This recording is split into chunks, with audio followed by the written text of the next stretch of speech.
Only rice, only sabaw na may kasama sangkatutak na ulam. Tignan mo naman kung gaano kadami yan.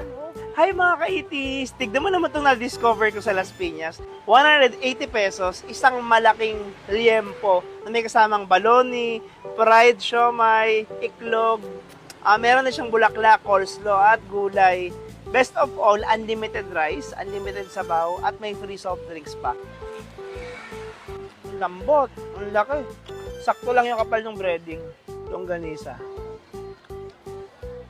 Ang tamis ng timpla. Siomay.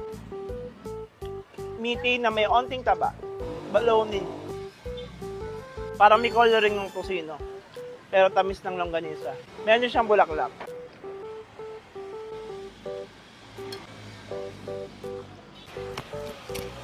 ₱170